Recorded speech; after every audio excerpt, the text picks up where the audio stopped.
আজকে সকালবেলায় 7:30টার দিকে কোতোয়ালি থানাধীন টেরিবাজারের বিগ বাজার আছে, ওখানে সম্মুখে 7:30টায় একটা ছিনতাইয়ের ঘটনা ঘটে। জনৈক বিনা দেব, ওনার বয়স 42, উনি সকালবেলায় হাঁটছিলেন, ওই সময় একটা ছিনতাইয়ের ঘটনা ঘটে।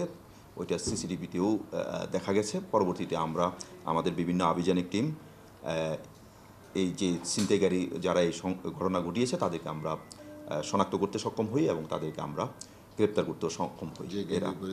এবং যে গেঞ্জি পরে সে ছিনতাই করেছে সেই গেঞ্জি পরেই আবার ধরা পড়েছে। তো এদের নাম হচ্ছে, একজনের নাম হচ্ছে আপনার আবুল হোসেন প্রকাশ সজীব, প্রকাশ রফিক, এর বয়স 35। আরেকজন হচ্ছে মোহাম্মদ সাদ্দাম হোসেন, বয়স 30। এবং আরেকজন হচ্ছে মোহাম্মদ সাদ্দাম হোসেন, মানে সাদ্দাম হোসেন দুইজন। একজনের পিতা হচ্ছে ইউসুফ আলী, আরেকজনের পিতা হচ্ছে জাফর আহমেদ। একজনের বাড়ি মধ্যনগর, বর্তমানে তক্তারফুল সালি আহমদ কলোনির ভাড়াটিয়া, বাকুলিয়া, চট্টগ্রাম।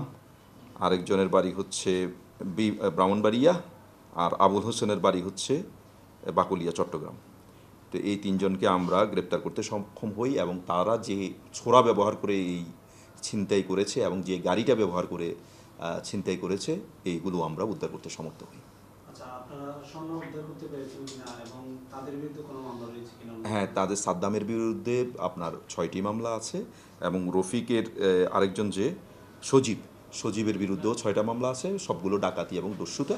এবং যেহেতু আমরা অ্যারেস্ট করেছি, এখন বাকি স্বর্ণ উদ্ধারের অভিযানও আমরা বেরোব।